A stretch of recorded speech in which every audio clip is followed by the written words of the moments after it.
Reciban un cordial saludo a autoridades universitarias, invitados especiales, docentes, profesionales de la construcción, estudiantes y público en general. Bueno, estamos muy contentos de llegar a la conferencia 142 del ciclo de conferencias El conocimiento no se detiene, doctor Roberto Aguiar Falconi.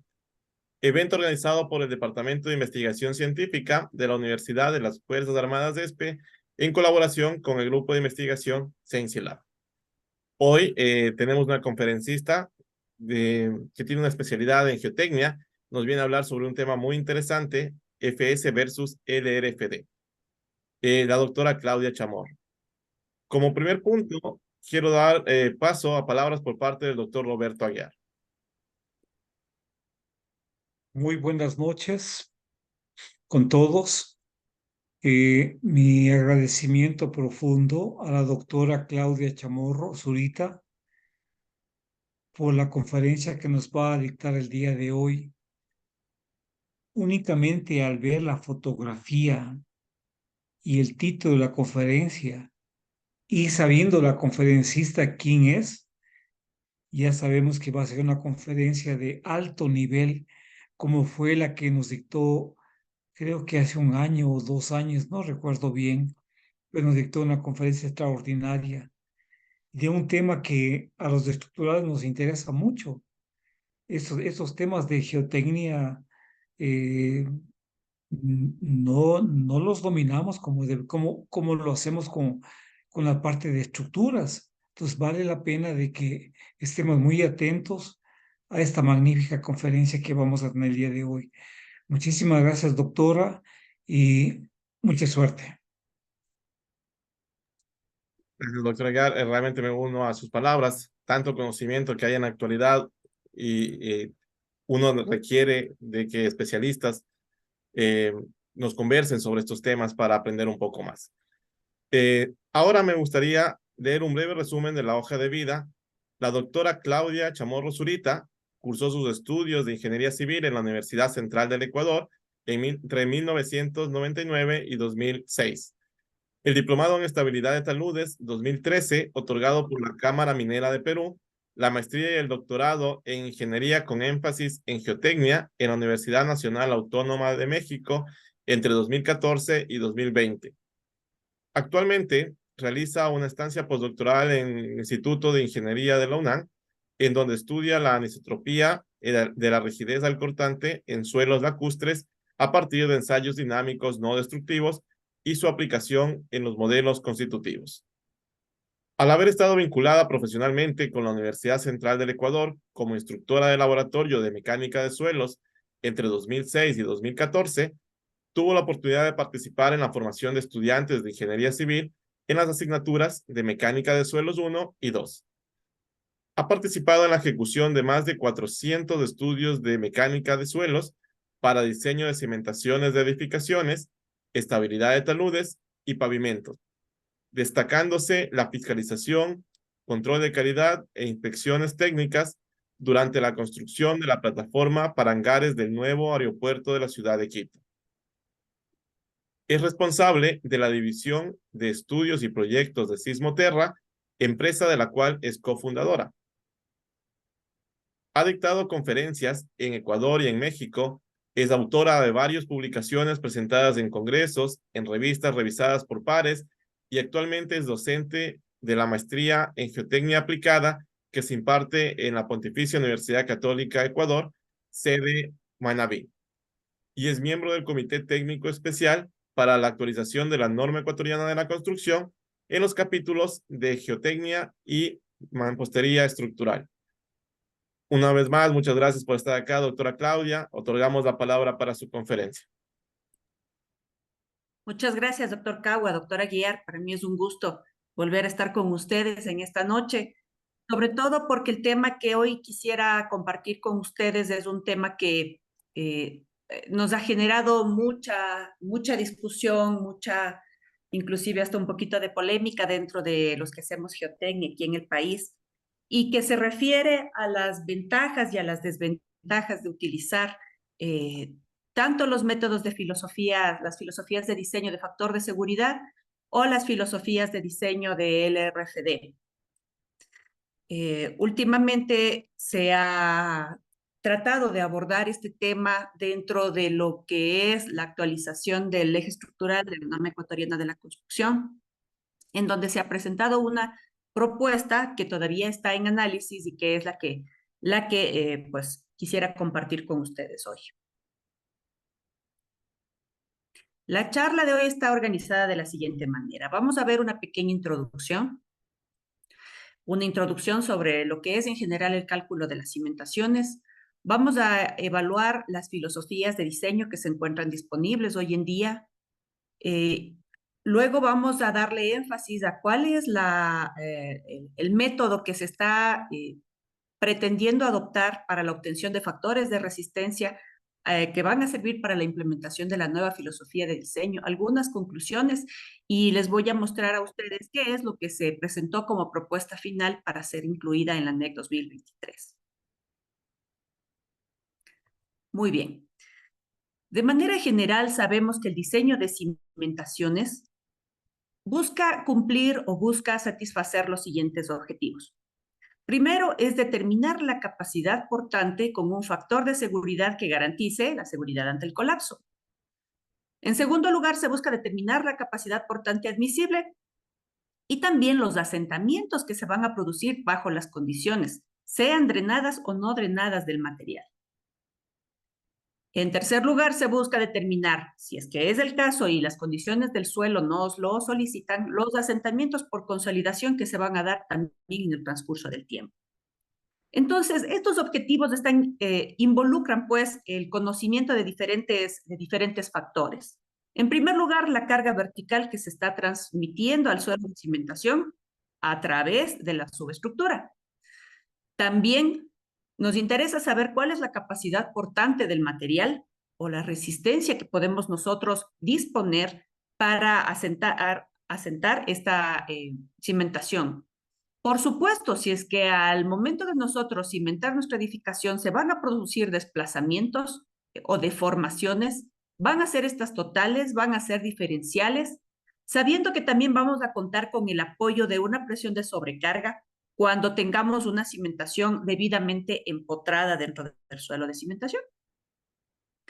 Entonces, nosotros sabemos que cuando relacionamos la capacidad portante y la deformación del suelo que se produce bajo los diferentes estados de carga que se pueden dar, sabemos que el comportamiento al principio va a ser dentro del rango elástico, es decir, que las deformaciones que se produzcan al aplicar una carga dentro de este rango van a tener muy pequeños valores, pero que conforme nosotros vayamos incrementando la carga que le estamos dando al suelo, estas deformaciones van a ir creciendo hasta alcanzar una carga crítica o una capacidad portante crítica en donde las deformaciones dejan de ser pequeñas y de comportarse de manera lineal para comportarse de una manera mucho más grande, ¿no? Donde las deformaciones empiezan a crecer de una manera muy importante, aún con pequeños incrementos de carga.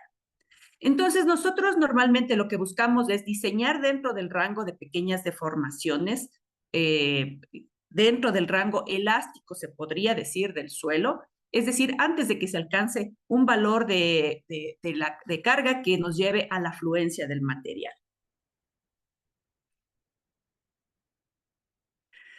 Para este fin,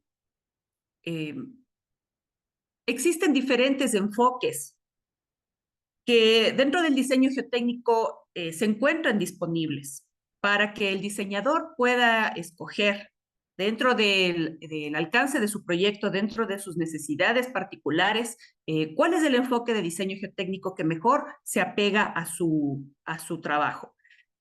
Históricamente y tradicionalmente nos hemos estado guiando por el diseño por esfuerzo admisible, que es un diseño determinista basado en la aplicación de un factor de seguridad para reducir la capacidad portante o la resistencia del suelo, y que esta relación debe ser mayor o igual a la sumatoria de cargas aplicadas. Esta filosofía del factor de seguridad se viene utilizando hasta hoy en día y es la que está presente en la NEC 2015. Sin embargo, hay otro enfoque de diseño que más bien aborda los estados límite de servicio y estado límite último. Y dentro de la filosofía de estados límite, nosotros podemos aplicar métodos prescriptivos como el de los factores parciales de carga y resistencia, métodos probabilísticos que ya involucran las probabilidades dentro de la geotecnia, y métodos finalmente del modelado numérico, en donde ya se aboga por modelos constitutivos para encontrar la relación esfuerzo-deformación de los materiales. En realidad, el método de factores parciales de carga y de resistencia, que es el que vamos a hablar ahora y el que se está proponiendo en la normativa, el LRFD, está fundamentado en la aplicación de métodos probabilistas para la determinación de los factores parciales de resistencia y de carga también, ¿sí? Entonces, de esta manera ha venido evolucionando las normativas de diseño en el transcurso del tiempo, tomando en cuenta de que el factor de seguridad lo que hace es considerar en un solo factor, que es un número, todas las incertidumbres que pueden estar asociadas al campo de la geotecnia.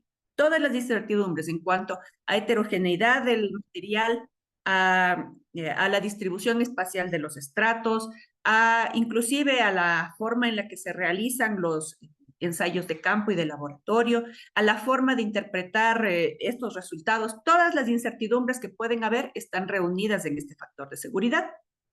De la misma manera, se reúnen todas las incertidumbres en la metodología LRFD, pero enfocadas o estudiadas cada una a través de métodos probabilistas. Muy bien, marcada esta diferencia preliminar, pasemos a ver más a fondo o a recordar de qué se trata la filosofía del factor de seguridad.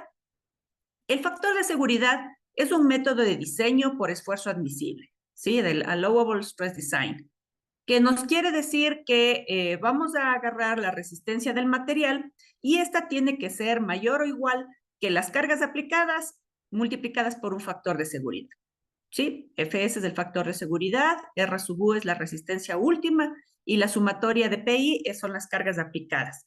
Cargas muertas, cargas vivas, cargas por sismo, todas las cargas para las cuales uno quiere diseñar. Entonces, la NEC 2015 nos dice que en el diseño geotécnico se utiliza un factor de seguridad global que considera o agrupa todas las incertidumbres asociadas en el proceso de diseño, sin distinguir si este es aplicado a la resistencia de los geomateriales o a los efectos de las cargas. Entonces, este factor de seguridad nos sirve para considerar tanto las incertidumbres en la resistencia como las incertidumbres en la carga, a través de un solo número que es el factor de seguridad. Tan es así que inclusive nos da una tabla en el 2015 en donde se tienen diferentes condiciones de combinaciones de carga. Por ejemplo, para carga muerta más carga viva nominal, el factor de seguridad al corte mínimo por diseño es de 1.5 y para construcción tiene que cumplir al menos 1.25. Cuando ya tenemos una combinación más exigente, por ejemplo, de carga muerta más carga viva nominal más un sismo de diseño pseudoestático, pues ya los factores de seguridad se pueden disminuir. El factor de diseño en este caso es de 1.1 y de construcción, con que llegue al 1 estamos bien. ¿Sí? Entonces, para diferentes condiciones de las estructuras que vamos a llevar a cabo nosotros en el diseño y en la construcción, hay diferentes factores de seguridad que son más bien el resultado de la práctica y de la experiencia que durante años se ha venido reuniendo dentro de la práctica profesional, ¿sí?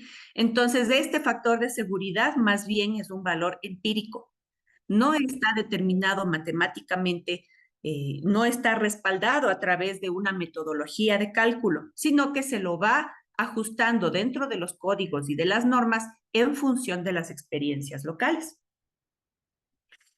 Esto es en cuanto al factor de seguridad.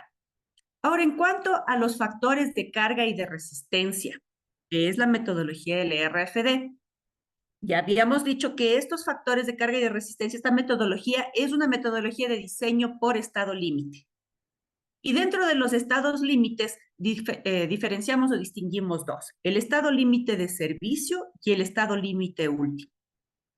El estado límite de servicio, que es el que gobierna realmente el diseño de la cimentación, se refiere a este estado en donde se procura que las deformaciones de la estructura no alcancen niveles en donde ya su utilización sea muy difícil, por no decir imposible.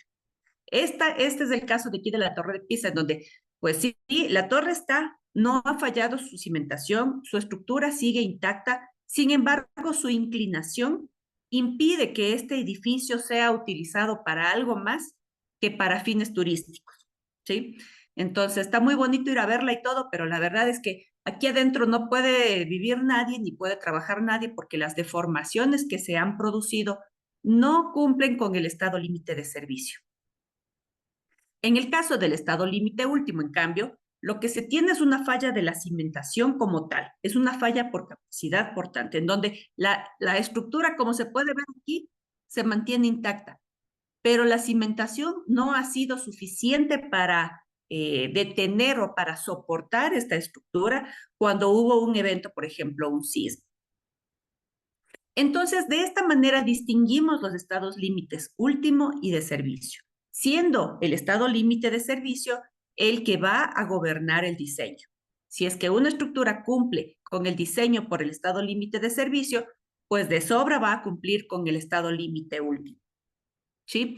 Entonces, cuando nosotros trabajamos con este diseño por estado límite, lo que buscamos es que la resistencia afectada por un factor sea mayor o igual a la sumatoria de las cargas, también afectadas por sus factores. ¿Sí? Y tan es así que en esta parte, pues en la práctica profesional hoy en día no se tiene ningún problema, porque desde los años 1985, como se puede ver en esta tabla, ya se vienen utilizando factores de carga, es decir, que el diseño estructural ya ha venido siendo gobernado o siendo ejecutado a través de la aplicación de factores de carga que se utilizan pues para diferentes combinaciones, dependiendo de las situaciones en las que se desee conocer el efecto de estas cargas. Entonces, a través de esta sumatoria de cargas afectadas por su valor respectivo, pues nosotros ya venimos viendo aquí en la práctica profesional cómo se utiliza, ¿no?, el RFD. Pero entonces nos encontramos ahorita con que tenemos, perdón que me regrese a la diapositiva anterior, tenemos esta parte resuelta, pero no podemos aplicar completamente el diseño por estado límite, puesto que la resistencia del terreno todavía no tiene sus factores adecuadamente caracterizados para la aplicación aquí en el país. Entonces, la idea de esta propuesta que se está haciendo para la normativa es que podamos nosotros aplicar también la parte correspondiente a la resistencia del terreno afectada por los factores. Sin embargo, estos factores no son antojadizos ni son producto de conocimiento empírico. Tienen que ser evaluados y tienen que ser calculados de una manera metódica y que tengan el suficiente sustento a través de la aplicación de la geoestadística. Entonces, pues, para proceder nosotros a encontrarle la otra mitad a la ecuación, se plantea aquí el uso de un procedimiento racional que fue mentalizado por Rodrigo Salgado, este señor que es una autoridad mundial, este señor argentino que es una autoridad mundial en geotecnia, y que lo presentó para la FHWA dentro de un proyecto en el año 2004 mismo, en donde ellos y su grupo, él pues y su grupo de investigación ya establecen un procedimiento que como geotécnicos dentro de cada país, dentro de cada región, dentro de cada subregión en donde se manejen diferentes condiciones del suelo, se pueda aplicar este procedimiento racional para que nosotros podamos obtener factores de resistencia que estén adecuados. Y de esta manera poder aplicar de una forma óptima la metodología LRFD. Entonces, dentro de este procedimiento racional que está compuesto por 10 pasos, El primero consiste en identificar las ecuaciones utilizadas para calcular la resistencia de la cimentación. Sí, y las ecuaciones son las ecuaciones que ya conocemos nosotros, que se han desarrollado en la mecánica de suelos. Por ejemplo, apliquemos este procedimiento que está propuesto en el caso de determinar la capacidad de carga de una zapata en arena. ¿Sí? Entonces, la ecuación de estado límite, que corresponde a la capacidad de carga para zapatas en arena, viene dada por esta ecuación, en donde se puede ver aquí que está la sumatoria de cargas aplicadas dividida entre el área de la zapata, es decir, la presión de contacto, menos toda la ecuación que determina la resistencia del suelo, la capacidad de carga del suelo, y ahora no es una inecuación, sino que esto se iguala a cero. Entonces, estamos trabajando en la resolución de estas ecuaciones o de esta ecuación específica cuando se igualan, ¿no? La capacidad de carga aplicada con la resistencia del suelo, para que a partir de ahí nosotros podamos derivar los factores de resistencia que se requieren. Entonces, en esta ecuación se puede ver que intervienen las cargas, carga viva, carga muerta, las dimensiones de la zapata, el peso unitario del suelo, la profundidad de desplante, los factores de capacidad de carga, NQ, N-gamma, los factores de corrección de forma y de profundidad, que también son característicos de la cimentación y de las condiciones del subsuelo. Entonces, una vez que tenemos establecida la ecuación, el siguiente paso consiste en identificar todas las variables que van a componer esta ecuación. Es decir, dentro de la ecuación, cuáles son variables, cuáles son conocidas, cuáles son desconocidas de los parámetros que se están relacionando dentro de esta ecuación. Entonces, tan importante es esto y a la vez tan sencillo de obtener como decir que, por ejemplo, la carga muerta y la carga viva van a ser resultado del diseño estructural. Entonces, el ingeniero estructural ya nos va a decir a nosotros, mira, esta va a ser la carga permanente, la carga muerta del edificio, de la edificación, y esta va a ser la carga viva. Luego, las dimensiones de la zapata y la profundidad de cimentación o la profundidad de desplante ya vienen seleccionadas por el diseñador geotécnico. Entonces, uno dentro del proceso del diseño de la cimentación va a escoger tentativamente unos parámetros de B y L iniciales para empezar el cálculo y hacer tantas iteraciones como sean necesarias para llegar a los resultados que se esperan. En cuanto al peso unitario del suelo, pues sin mayor problema se lo hace a través de una medición directa y este es un parámetro que no tiene tanta variabilidad. Por lo tanto, pues se lo puede determinar fácilmente. En donde viene lo interesante es cuando queremos determinar los factores de capacidad de carga y los factores de corrección que intervienen en la geometría, en la zapata, pues, y que dependen de su geometría y de la profundidad de emporramiento, porque estos factores son producto del ángulo de fricción del suelo, del ángulo de fricción interna del material y de las dimensiones de la base, de la longitud y de la profundidad de desplante, pues que ya dijimos que son seleccionadas por el geotécnico. Pero en donde viene lo interesante es en la determinación del ángulo de fricción. ¿Por qué? Porque el ángulo de fricción, de acuerdo con Bolton de 1986, dice que el ángulo de fricción en realidad es una función del ángulo de fricción en estado crítico. A través de la teoría del estado crítico se puede determinar este valor. Sin embargo, su determinación en laboratorio no es tan simple como uno esperaría. Pero también es función de la densidad relativa y también es función del empuje horizontal del suelo a la profundidad de interés. ¿Sí? El resto de factores pues son constantes que dependen del material. Sin embargo, determinar los valores del ángulo de fricción en estado crítico, de la tensión efectiva horizontal, que normalmente se lo estima a una profundidad de 0.5 B por debajo de la base de la zapata, que es la profundidad de interés, y la densidad relativa que puede estar determinada usando correlaciones con ensayos CPT o SPT. Entonces, ya la determinación de DR, del esfuerzo horizontal y del ángulo de fricción interna, pues ya implica su complejidad, ya implican digamos que hay una mayor incertidumbre en la determinación de estos parámetros. El siguiente paso es identificar las cantidades que se pueden medir, es decir, cuáles son los ensayos geotécnicos asociados a cada una de las variables que ya remarcamos o recalcamos en la diapositiva anterior. Y se encuentra que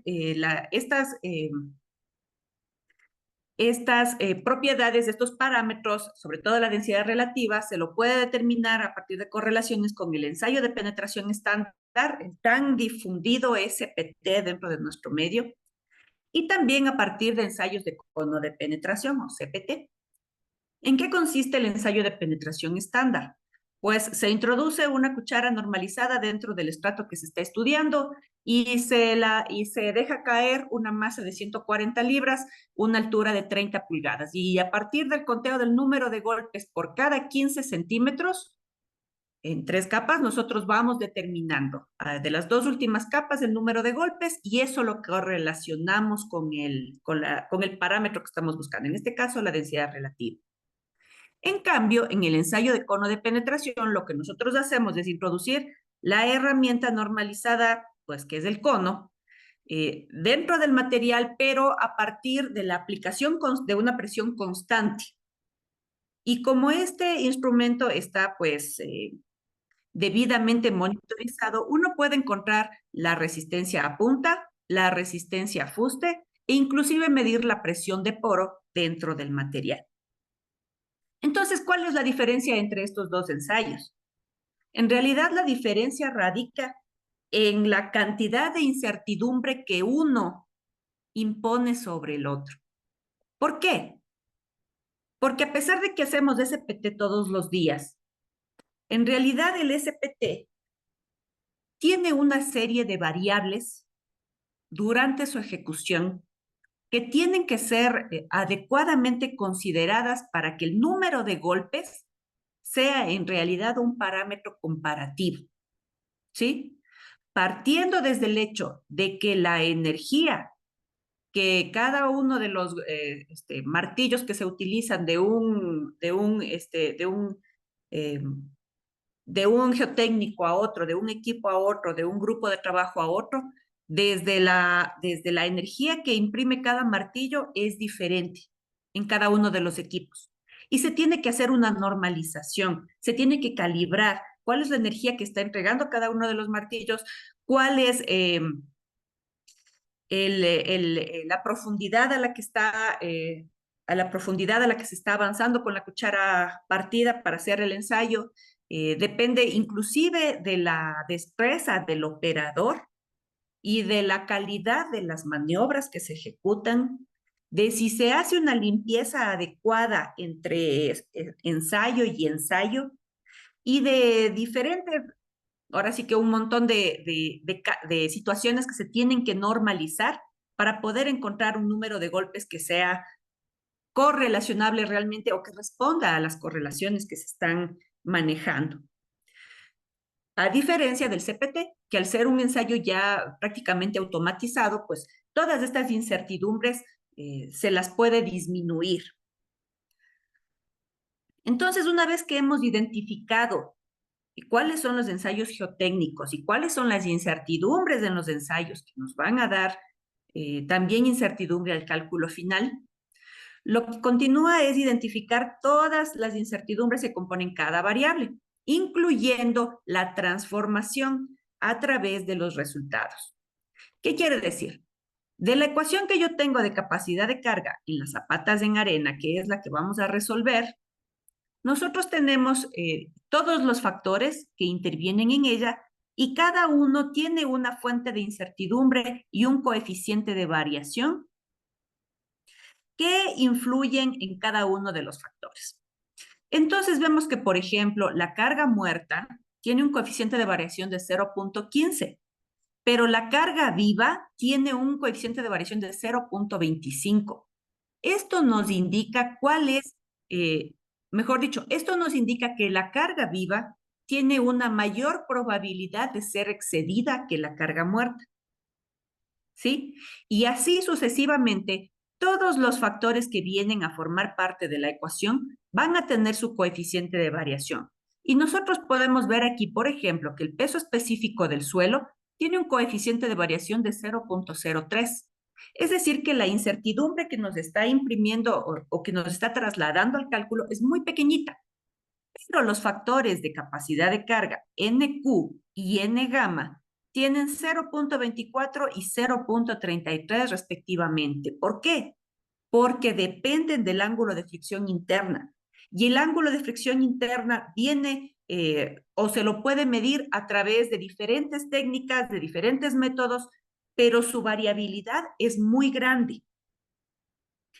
Entonces, cada una de estos coeficientes de variación son los que van aportando en mayor o menor grado la incertidumbre en la ecuación final. Entonces, cuando nosotros estamos tratando de determinar los factores de resistencia, tenemos que recurrir a investigaciones específicas, ¿sí? Por ejemplo, para el número 1, que es la carga muerta, se ha hecho una investigación para establecer cuál ha sido el coeficiente de variación. Para la carga viva, de igual manera, y así cada uno de los parámetros. Nosotros nos vamos respaldando en investigaciones que ya se hayan hecho, pero hay que tener en cuenta de que estas investigaciones se las ha hecho en diferentes lugares del mundo para sus condiciones, para sus tipos específicos de suelo y para su día a día, para su práctica profesional, que es en algunos casos muy diferente a la nuestra. ¿Sí? Sabemos que en Sudamérica, pues la práctica profesional es un poco más dispersa, no está tan normalizada como, por ejemplo, en países de Europa o de Estados Unidos. Y eso genera una incertidumbre adicional en nuestros cálculos. Entonces, una vez que pues, se ha logrado recopilar la investigación, que por cierto, esta investigación es muy importante y serían unos temas interesantes de tesis de grado para poder empezar con la investigación respectiva y encontrar los diferentes grados de incertidumbre que nos da pues, la aplicación de cada una de las ecuaciones que tenemos ya desarrolladas en la teoría de la mecánica de suelos. Entonces, ya que tenemos esta base de información en donde ya se han establecido los coeficientes de variación, el siguiente paso es evaluar estas incertidumbres utilizando análisis estadísticos disponibles, sea en la literatura, sea a través de la práctica de la recopilación de ensayos y análisis hechos ya dentro de nuestro país, en este caso. También se puede y se vale utilizar investigación actual para que con esto podamos seleccionar funciones de densidad de probabilidad y de esta manera poder realizar un análisis de confiabilidad.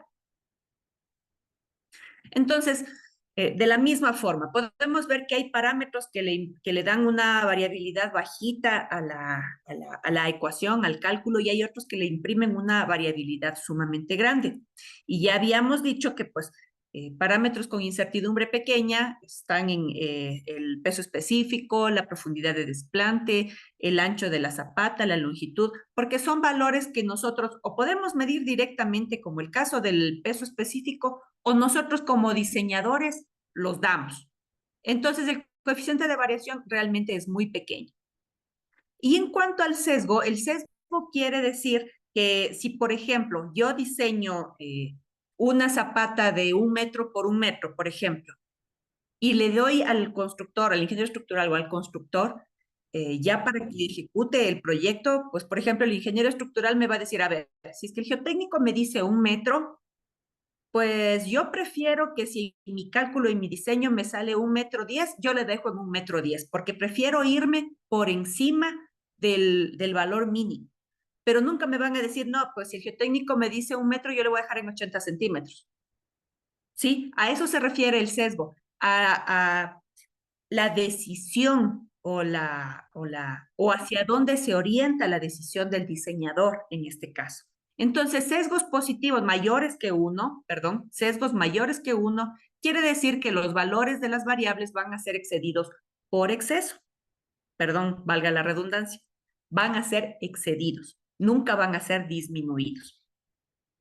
Y de la misma manera, los parámetros con una variabilidad muy alta, es decir, que se tiene una incertidumbre grande en su determinación, que tengan, por ejemplo, en el caso de la carga muerta y de la carga viva, sus coeficientes de variación eran de 0.15 y de 0.25, el sesgo también es más grande. Entonces, el diseñador estructural, prefiere excederse un poquito en su carga viva, en su carga muerta, perdón, pero excederse más en su carga viva porque está más sujeta a la incertidumbre de si va a ser excedida. O sea, el diseñador estructural diseña para una cantidad de carga viva, pero existe la probabilidad, y es muy alta, de que esta carga sea excedida. Entonces, el sesgo siempre va a ser mayor en estos casos. Pues ya una vez que hemos definido los parámetros y la incertidumbre que cada uno de ellos le imprime al problema, pues se puede ver que ya el análisis de confiabilidad no es un análisis determinista, es decir, que no nos va a dar un valor por ejemplo, de capacidad portante o de ángulo de fricción interna, sino que nos va a dar ahora un rango de valores dentro de los cuales está la posibilidad o la probabilidad de que se encuentre el valor característico de nuestro material, ¿sí? Entonces podemos ver, por ejemplo, aquí, cuando se ha relacionado la resistencia a punta del CPT con la profundidad de exploración, existe una dispersión en las lecturas, una dispersión en los valores, y que esta dispersión puede estar representada por un valor medio, pero cuando se le aplica un análisis de confiabilidad, se utiliza el método del 6 sigma, es decir, 6 veces la desviación estándar, en donde al valor medio se le da un rango de 3 veces desviación estándar hacia la izquierda o hacia arriba y 3 veces hacia abajo. Y entonces estas 3 veces la desviación estándar es la que me establece, o son los límites dentro de los cuales está la probabilidad de que yo encuentre el valor característico del material. ¿Sí? Entonces, ya dejamos de lado el análisis determinista en donde el ángulo de fricción interna es 1, de 25 grados, y ya nos vamos al análisis de confiabilidad, en donde nos dice, por ejemplo, que el ángulo de fricción interna va a estar entre 24 y 27 grados. Y dentro de esos límites es donde nosotros tenemos que movernos ya dentro del diseño. ¿Sí? Y aplicando este método, pues ya se pueden obtener, como en este caso, los histogramas de los factores de carga a través de simulaciones como de Monte Carlo, de integración numérica, en donde ya nos van a dar los valores que tienen mayor probabilidad de repetirse. Y así, de esta forma, se va encontrando cuáles son los valores característicos que se pueden utilizar para el diseño. A continuación, se utilizan las variables de diseño representativas como dimensiones, resistencias, cargas. En este caso, para las dimensiones, en este caso que estamos ahorita analizando de la capacidad de cargas en arena, de zapatas en arena, se consideraron relaciones de empotramiento comprendidas entre la profundidad de desplante y el ancho de la cimentación entre 0 y 1.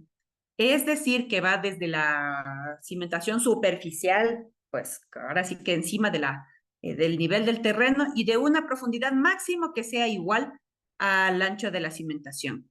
Porque esto es lo que se considera realmente como cimentaciones superficiales. ¿Sí? También hemos tenido ahí la conversación dentro de las reuniones del subcomité, porque ahorita la NEC 2015 considera que esta relación debe ser menor o igual a 4 para considerarse una cimentación superficial. Y eso pues ya lo estamos viendo de que es un criterio que ya se lo ha dejado muy atrás. En cuanto a las resistencias que se han seleccionado, se han calculado factores para diferentes relaciones, carga viva, carga muerta, Y también se han determinado parámetros de resistencia, sea en función del ángulo de fricción o de la resistencia al corte no drenada en el caso de suelos finos. Y también se estableció un emportamiento relativo. Entonces, en cuanto a cargas, ya habíamos dicho que la carga viva tiene mayor incertidumbre que la carga permanente.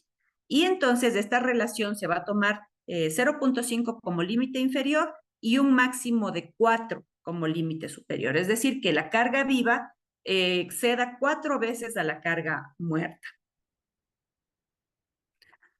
Ya con todo esto, el siguiente paso es ejecutar el análisis de confiabilidad para obtener los factores de resistencia. Se ejecuta todo el análisis de confiabilidad y se puede tener ya que en función de la relación profundidad, ancho, D entre B, ya hay determinados diferentes factores de resistencia que consideran la variabilidad y las incertidumbres dentro de los dentro de cada uno de los parámetros de diseño. Entonces, si se tiene, por ejemplo, una cimentación de ancho B y de profundidad de desplante D, cimentada sobre una arena a 38.8 grados de ángulo de fricción interna, se va a tener que los factores de resistencia van a oscilar entre 0.42 y que conforme la relación profundidad-ancho se vaya incrementando, estos factores más bien van a tender a disminuir, ¿sí? Porque se consideran aquí también los incrementos que hay, por ejemplo, en el peso propio de la zapata, que va a ser una carga adicional, ¿sí? Entonces, todas las incertidumbres se van aquí considerando y se establecen límites máximos y mínimos de factores de resistencia para cada uno de los casos que se analizan. Cuando va variando, por ejemplo, el ángulo de fricción interna, se va a tener un comportamiento cuando es la zapata cuadrada y otro cuando es la zapata corrida. Luego, estos factores que ya se han ido determinando, hay que ajustarlos hacia los factores de carga que se estén utilizando.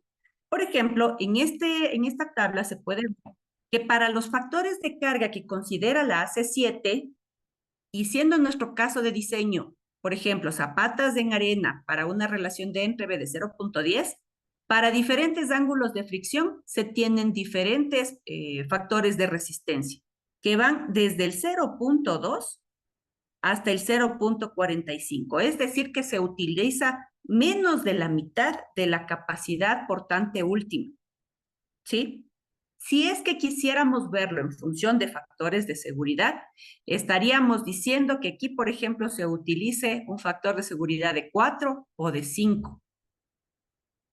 Nótese que los menores valores, los valores más chiquitos de estos factores de resistencia, se evidencian cuando se utiliza el ensayo del SPT, ¿sí?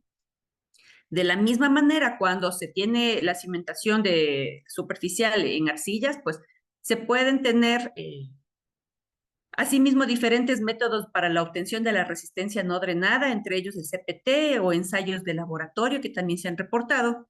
Y en este caso también hay factores de resistencia que oscilan entre 0.48 y 0.76, que es o 78, que es, perdón, 81. Entonces se puede ver que gracias a la utilización o a la determinación de la resistencia al corte no drenada, en este caso, a través de un ensayo cuya subjetividad es muchísimo menor que la del SPT, los factores de reducción, los factores de resistencia pueden ser más altos. Es decir, que hay una mejor posibilidad de utilizar la resistencia del material, la capacidad portante, porque la incertidumbre va a ser más pequeña. Finalmente, se repite el análisis de confiabilidad para abarcar un rango de condiciones de diseño representativas. Y para esto se puede utilizar el método CAM, que también fue desarrollado por Salgado y sus colaboradores, que nos dice que más bien no utilicemos un valor medio, utilicemos una media evaluada conservadoramente. ¿Qué quiere decir? Que cuando utilicemos esta media, el 80% de los valores medidos de una propiedad específica probablemente se encontrarán por encima de esta media determinada. Es más o menos como cuando en hormigones nosotros queremos que la resistencia esté sobre el 95%. ¿Sí? Lo que en hormigón es más fácil controlar. Para que se cumpla una resistencia mayor al 95%, en el suelo o en suelos es mucho más difícil de llegar a lograr. Por lo tanto, utilizar un 80% es razonable dentro de lo que cabe. ¿Sí? Y un ejemplo de cálculo, nada más para ejemplificar, valga la redundancia, que este cambio que se está proponiendo en la filosofía no implica un problema para el diseñador, sino más bien una alternativa que le va a permitir al diseñador geotécnico y al diseñador estructural optimizar las dimensiones de sus diseños. Se ha llegado a establecer de que los países de aquí de Sudamérica que ya han optado por la metodología LRFD han logrado una economía, digamos, en la construcción de la cimentación aproximadamente de un 15%. ¿Sí? Entonces, estamos hablando de que en términos económicos se justifica el utilizar esta nueva metodología. Y vamos a ver por qué. En el ejemplo que estamos aquí abarcando, queremos determinar el tamaño de una cimentación rectangular para resistir cargas muertas y vivas de 800 kilonewtons y 1000 kilonewtons respectivamente, aplicadas verticalmente y sin excentricidad, sobre un suelo granular. El ángulo de fricción interna es de 32 grados y su peso unitario saturado es de 18 kilonewtons por metro cúbico. Esta zapata va a ser desplantada a una profundidad de 1 metro por debajo de la superficie del terreno. Y el nivel freático está a 6 metros de profundidad por debajo del nivel del suelo. Se va a asumir un factor de seguridad de 3 para el cálculo por el ASD y un factor de reducción de 0.8 para LRFD. Muy bien. Entonces, pues, ¿cómo es el cálculo? Pues, normalito, ¿no? Las primeras partes son las clásicas que venimos nosotros realizando. Asumimos un valor de ancho de cimentación, manteniendo una relación largo-ancho de 1.5, vamos a despejar, vamos a obtener una longitud.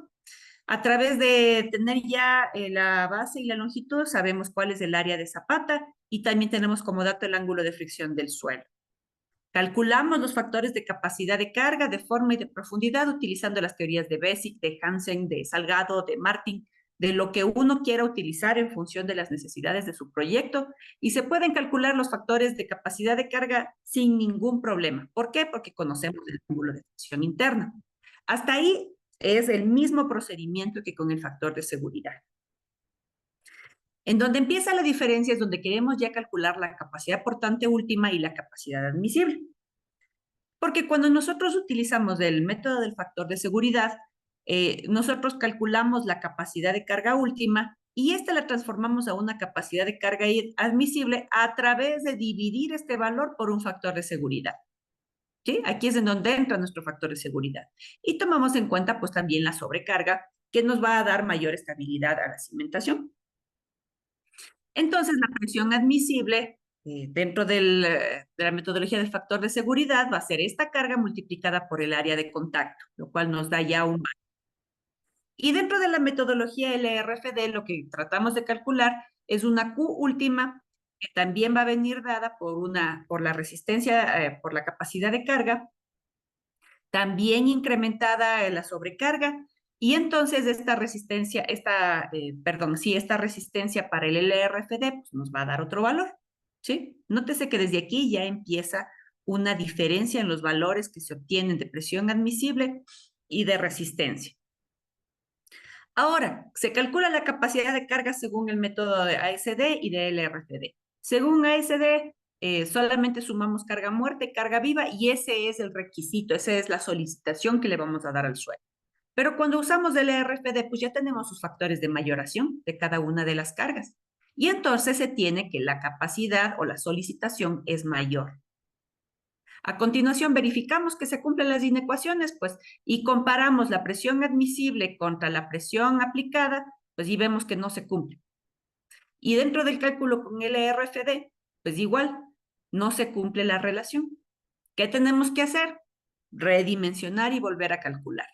En este caso, incrementamos el ancho de la zapata a 2 metros y pues sabemos que los factores de forma no van a cambiar, aunque la influencia aunque el factor de influencia de Q sí va a cambiar. Se vuelve a calcular tal cual, verificamos las inecuaciones. Y yo quiero llamar aquí la atención de ustedes.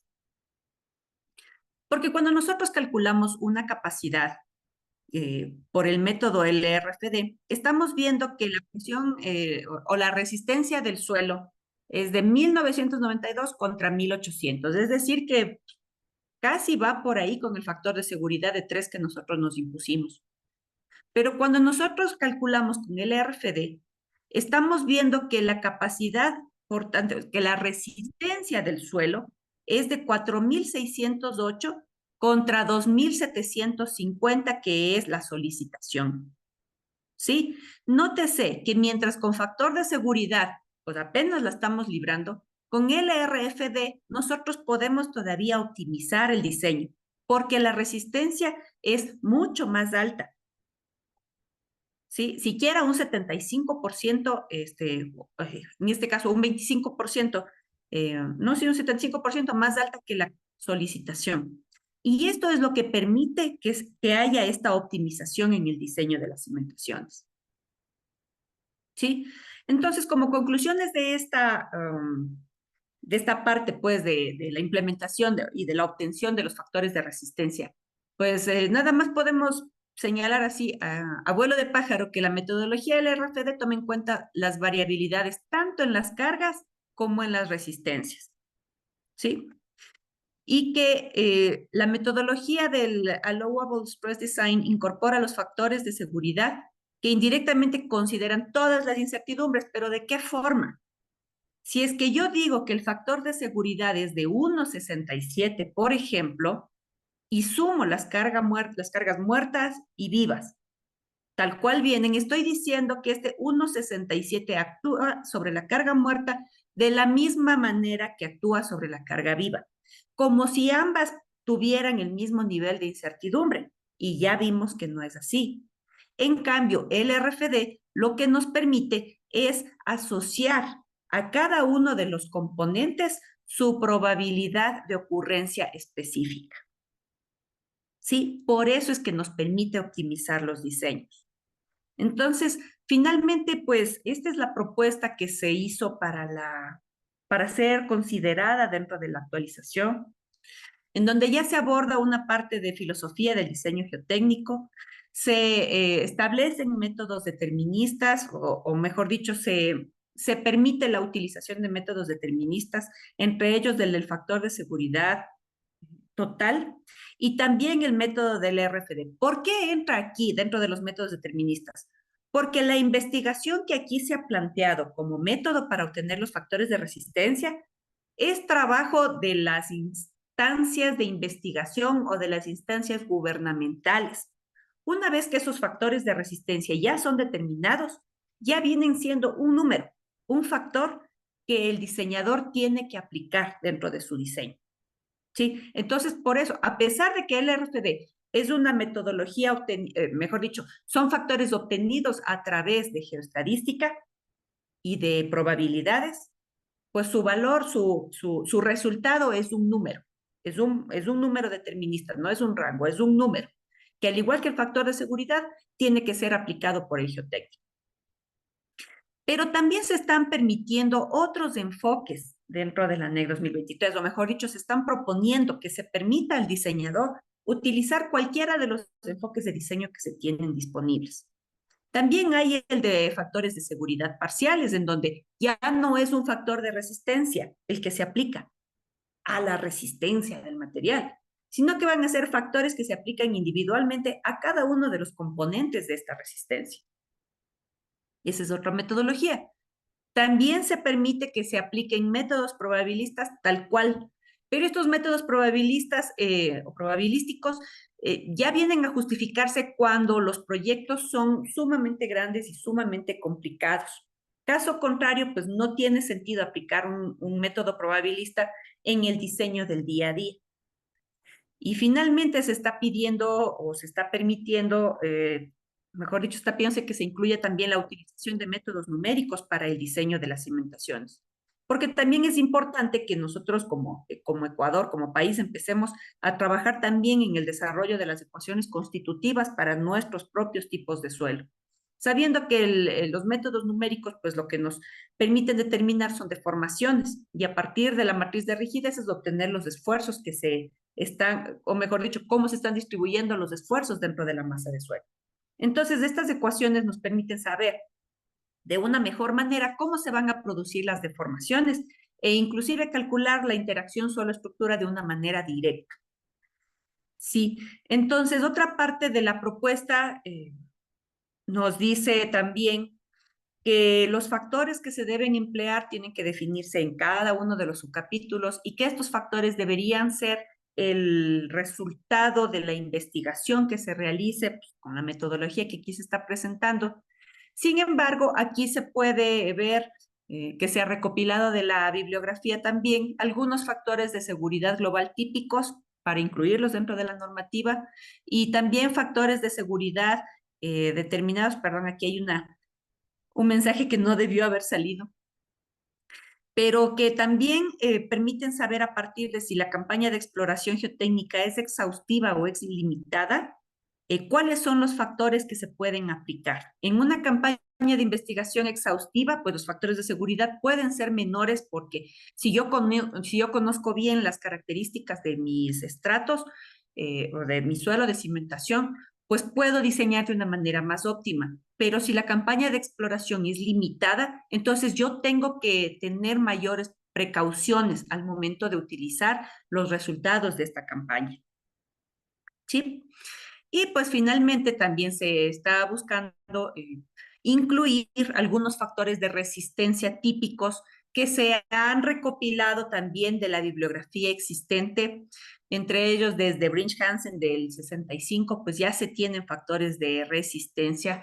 Como se puede ver, los factores son bajos, son alrededor de 0.4 hasta 0.9 en el mejor de los casos, ¿sí?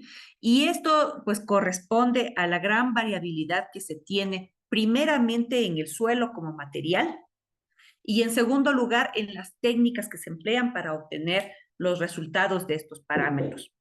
Entonces, pues así les doy las gracias por su participación de hoy, digo, por su paciencia, por su presencia y pues estoy a la orden por si hay alguna pregunta que se quiera realizar. Muchas gracias. Muchas gracias, doctora Claudia. Realmente felicitaciones por su presentación, muy didáctica. Y a continuación tendremos las preguntas por parte de los asistentes.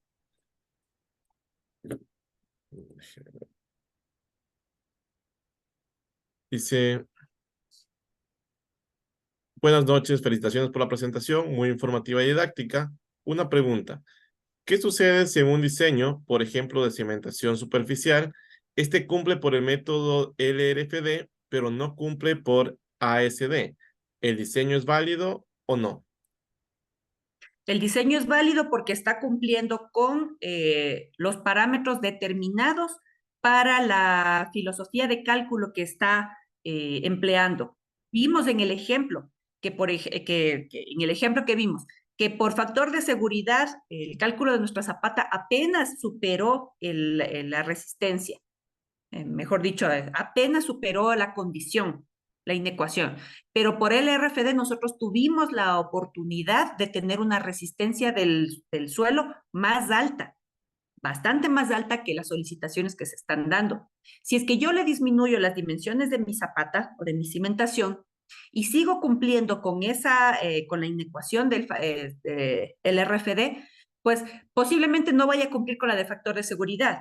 Pero por eso esta nueva metodología que me permite optimizar la incertidumbre de cada uno de los parámetros dentro de la capacidad portante del suelo, es ahí en donde radica la diferencia, ¿sí? Va a pasar eso muchas veces. Cuando usted optimice su diseño ya no va a cumplir por factor de seguridad. pero va a cumplir por el RFD y eso quiere decir que su diseño es más óptimo. Muy amable, muchas gracias por la respuesta. Bueno, dicen gran conferencia, una consulta. Al trabajar con la metodología LRFD, de acuerdo a lo indicado, se permitiría acercarse un poco más a la capacidad última del suelo en la etapa de diseño. ¿Esto conllevaría a permitir mayores deformaciones o cuál sería el enfoque desde ese punto? Ah, pues exactamente. No es que nos acercamos más hacia la capacidad de carga última. Lo que pasa es que estamos echando mano de las probabilidades de ocurrencia o de la variabilidad que puede darse en la determinación misma de los factores. Entonces, no es que se va a producir una mayor deformación. Lo que pasa es que nosotros vamos a definir estas deformaciones, pues en función de las deformaciones admisibles de la estructura, y no vamos a excederlas, ¿sí? Pero si a través de factor de seguridad yo necesito una zapata más grande o una cimentación más robusta, a través del RFD, como estoy optimizando todos mis recursos, entonces voy a tener un diseño más eficiente. Pero las deformaciones siempre se van a respetar y vienen dadas por las deformaciones máximas que tolera la estructura. Muy amable, muchas gracias por la respuesta. No tenemos más preguntas por parte de los asistentes, así que damos paso a palabras por parte del doctor Roberto Ayala.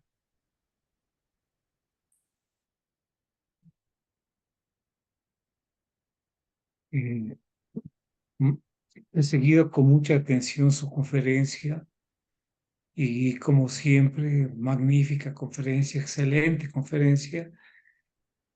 Y estaba pensando yo en mis clases como estudiantes de la ESPE, empezamos a hacer ejercicios de análisis sísmico de estructuras de 20 pisos. Lo que debo decirles a ellos y también y para mí también, está bien de que le hagamos la parte estructural, pero es buena idea tener al lado a un geotécnico. Un geotécnico no hace falta muchísimo. Nuestra debilidad no es de realidad, lo que pasa es el nivel de conocimiento del geotécnico tiene que ayudarnos. Está bien que sepamos generalidades, ya hemos visto hoy el método LRFD, que muy interesante, que nos va a servir para en nuestras clases indicar a grosso modo, pero fundamental que los geotécnicos participen en el diseño. Muchísimas gracias. Y pedirles que tiene algo de información escrita, también nos haga llegar para seguir estudiando. Con mucho Felicitaciones. gusto. Muchas gracias, muchas gracias. Sí, como usted dice, nada más, si me permite, doctor Cagua, antes de que me cierren el micrófono, pues sí, doctor Aguiar, es muy importante que trabajemos de la mano geotécnicos e ingenieros estructurales, porque la idea es que, pues ahora sí, ya que llevemos a la conjunción, ¿no? De la metodología del RFD y pues porque va a ser un beneficio tanto para el proyecto como para quienes estamos ahí pues en el día a día, ¿no? Para ganarle más experiencia, para poder obtener mejores correlaciones, mejor información para nuestros suelos de Ecuador. No sé si me permiten, hay una pregunta más en el chat, no sé si puedo, doctor Cagua. Sí, más bien con mucho gusto, es una pregunta muy interesante, así que adelante, doctora Claudia. Muchas gracias, dice. Buenas noches. Muy acertado cambiar los paradigmas de diseño de factores de seguridad a factores de reducción de resistencia. No obstante, tengo varias preguntas. ¿Cómo abordar las incertidumbres asociadas a la variabilidad espacial y epistémica de las propiedades de los suelos y asociadas a los modelos matemáticos en el ámbito geotécnico? Considerando que actualmente en Ecuador no existe factores de reducción de capacidad calibrados a los suelos de Ecuador. Además, en ciertas ocasiones hay un abuso de correlaciones no confiables, por ejemplo, correlaciones entre el N y la resistencia al corte no drenada. Lo que se está expresando en este mensaje es muy, muy cierto. Tenemos aquí la mala costumbre de pensar, porque ya se ha vuelto costumbre, que con el SPT, mejor dicho, que el SPT es el único ensayo de campo que existe. Y si no es SPT, es geofísica. ¿Sí? Y tratamos de aplicar SPT en granulares, en finos, en turbas, en saprolíticos, y en todas partes queremos utilizar el SPT. Y utilizar correlaciones del SPT para obtener cualquier otro parámetro, ¿sí? Casi, casi como que una caja mágica, ¿no? Donde uno hace el SPT, mete la mano y saca, qué sé yo, parámetros dinámicos. ¿Sí? Entonces, es muy delicado lo que aquí se está dando. Se quiere mejorar el nivel de la ejecución de los estudios geotécnicos a nivel país. Es un trabajo que lo estamos haciendo en la normativa. Estamos tratando de elevar el nivel de ingeniería aquí en el país para que podamos asumir ya estos nuevos retos que son pues la determinación de nuestros propios factores de resistencia. ¿Cómo? Pues a través de muchísima investigación. Estos factores se determinan a partir de muchísimos ensayos de campo y de laboratorio, pero hechos de una manera pues bastante apegados, bastante normalizados, pues apegados a las normativas para que puedan ser correlacionables. Y pues es lo que se busca, es lo que buscamos realmente ahora con la nueva actualización que estamos, o lo que estamos proponiendo para la nueva actualización de la normativa, es que pues los ingenieros geotécnicos demos un paso adelante. Los estructurales nos ganaron muchísimos años dándole el paso a LRFD, pero como que la pata de la que cogea esa ecuación, pues somos nosotros los geotécnicos, ¿no? Y entonces eso es lo que queremos ir cerrando, sabiendo que el RFD es una metodología que tiene muchísimos años de vigencia y que nomás nosotros estamos atrasados, pues para poder ir dando pasos y echar mano a las nuevas metodologías que se siguen desarrollando y, ¿por qué no?, desarrollar las nuestras propias. ¿Sí? Entonces, con esa visión es que estamos trabajando. Me encantó esta última pregunta, pues sí, realmente hay que investigar y hay que investigar mucho. Y ahí está el trabajo de las universidades, ¿sí? Lamentablemente todas estas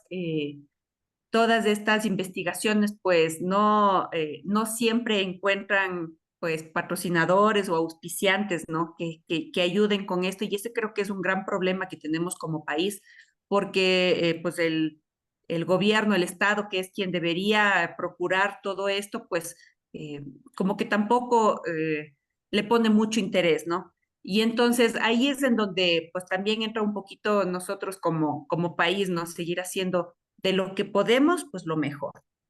Pues eso nomás quería acotar, perdón, ya me alargué, luego me pongo a filosofar y, y se me va el tiempo. Muchas gracias por su paciencia.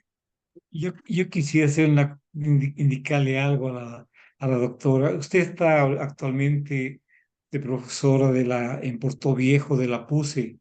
Excelente. Si algún día tiene tiempo, vaya a Manta. Vaya a Manta, ahí están construyendo el Manta Bay. Son 4 torres de 20 pisos, pero al lado del Manta Bay, al lado de esas 4 torres, hay un edificio van a ser de 8 pisos. Primer edificio que he visto con vigas de cimentación, pero no excavaron nada. Las vigas de cimentación colocaron al ras del suelo. Entonces digo, yo paso por ahí cuando voy por mis caminatas y sigo absorto. Pienso yo, en un movimiento sísmico, ese suelo se va a ir con todo. Está ahorita aquí, pero como no hay nada quien le detenga, pues hará más allá. Yo le recomendaría que vaya a ver y si le puede tomar fotos para que, primera vez, no está excavado ni medio metro, está al ras del suelo. ¿Eso de qué demuestra? Que realmente no tomamos en cuenta ningún geotécnico porque nos ayude, directamente lo hacemos. Bueno, eso quería comentarle nada más. Muy interesante su conferencia. Felicitaciones. Muchas gracias, doctor. Muchas gracias. Me alegro que haya sido de su interés. Sí, en mi caso yo quiero compartir mi pantalla y dar mis felicitaciones, también mi agradecimiento, un certificado de reconocimiento que se otorga a la doctora Claudia Chamorro Zurita por participar en este espacio con el tema FS versus LRFD en el diseño geotécnico. Firma doctor Roberto Aguiar, organizador. Muy amable por responder nuestras preguntas y estoy seguro que en este foro y cómo se difunda estas conferencias, esperamos llegue a manos de muchos docentes, estudiantes, autoridades en el país, que permita que estos factores se puedan determinar, ¿no? Ese también es uno de los, de los intereses de este espacio. Me queda más que agradecerle por su tiempo, por la preparación de esta charla. También a todos los asistentes por acompañarnos lunes a lunes. Gracias a ustedes. Continuamos con la organización de estas conferencias. Y nada más. Eso sería todo de mi parte. Yo les deseo una muy buena noche. Hasta una próxima ocasión. Pasen muy bien.